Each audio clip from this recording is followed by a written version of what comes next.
Halo semuanya, kita ketemu lagi buat ngebahas akhir pekan yang gila banget di dunia sepak bola Eropa. Penuh drama, penuh kontras. Coba dibayangin, cuma dalam satu akhir pekan, nasib dua liga besar Eropa itu bener-bener jungkir balik. Ada yang lagi di atas awan, ngerayain kemenangan, ada juga yang harus pulang dengan lesu. Yuk kita lihat siapa yang lagi ketawa dan siapa yang nangis. Jadi gini, di satu kubu ada tim yang ngambil satu langkah raksasa buat ngunci gelar juara, tapi di kubu lain ada yang justru kesandung lawan tim yang gak diunggulkan sama sekali. Ada yang menang susah payah di bawah tekanan, ada juga yang kalah tanpa jiwa di piala domestik. Kontras banget kan? Apa sih yang sebenarnya terjadi? Oke, kita langsung terbang ke Spanyol, di mana peta persaingan La Liga baru aja diacak-acak habis-habisan. Nih, lihat angka ini. 7. Kelihatannya simpel ya, tapi percaya deh, di akhir pekan kemarin, angka ini mengubah segalanya di Spanyol. Ada yang bisa tebak ini angka apa? Betul, 7 poin. Sekarang, itulah jarak baru antara Barcelona dan Real Madrid di puncak klasemen. Sebuah keunggulan yang bisa jadi penentu siapa yang bakal angkat trofi musim ini. Gimana ceritanya kok bisa gini? Real Madrid secara mengejutkan kalah lawan Mallorca gara-gara gol di menit ke-91. Aduh, sakit banget itu pasti. Nah, di waktu yang hampir bersamaan, Barcelona justru menang mati-matian di laga super panas dan penuh kontroversi lawan Atletico Madrid. Satu kekalahan pahit, satu kemenangan super penting. Tapi kemenangan Barca ini, penuh perdebatan loh. Alur permainannya berubah total setelah pemain Atletico kena kartu merah. Terus ada gol yang bisa dibilang hoki banget, bolanya cuma mantul dari badan Lewandowski yang lagi diem, masuk gawang. Ditambah lagi, bek Barca Gerard Martin lolos dari kartu merah, padahal tackle-nya keras banget. Jadi kemenangan yang didapat dengan sedikit keberuntungan dan banyak kontroversi.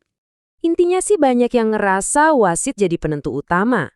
Ada yang bilang, kali ini Barca yang dibantu. Tapi ada juga yang bilang, Madrid juga sering kok diuntungkan. Ya, perdebatan klasik yang gak ada habisnya. Nah, sementara di Spanyol lagi panas-panasnya gara-gara wasit, di Inggris ceritanya beda lagi. Ini soal kejutan besar.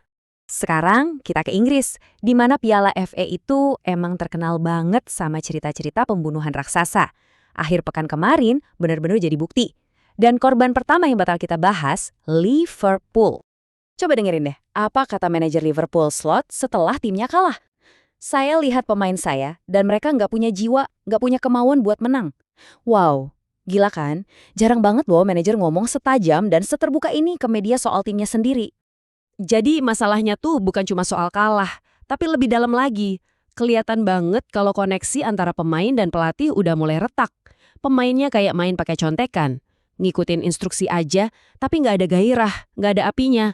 Dan puncaknya, pemain sekelas Mohamed Salah lagi anjlok banget performanya. Gagal penalti, buang-buang peluang emas yang biasanya udah pasti jadi gol.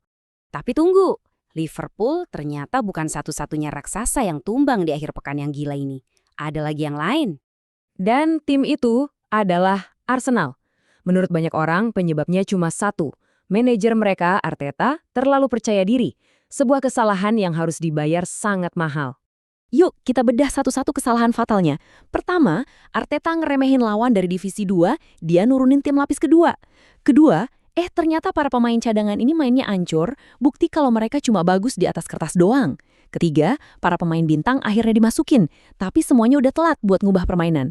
Hasil akhirnya, kalah 2-1 dan harus angkat koper dari Piala FA. Nah, dari semua hasil mengejutkan ini, sorotan paling tajam tentu aja langsung mengarah ke para manajernya. Mari kita lihat gimana dampaknya buat mereka. Buat Slot di Liverpool, ini pertanyaannya serius banget. Apa hubungannya sama para pemain udah bener-bener hancur? Soalnya, kalau seorang manajer udah sampai ngomongin jiwa timnya di depan publik, itu tanda bahaya. Biasanya, itu langkah pertama sebelum dipecat. Sekarang kita ke Arteta di Arsenal. Apa ini cuma sekedar salah taktik biasa? Kayaknya lebih dalam dari itu deh. Pertanyaan yang lebih penting adalah, apa timnya ini punya masalah mental? Dan kayaknya inilah diagnosisnya, kegagalan mental. Tim ini tuh punya pola yang aneh sekaligus bikin khawatir. Mereka sering banget melempem dan gagal justru pas lagi diharapkan banget buat menang. Pas tekanannya lagi tinggi-tingginya.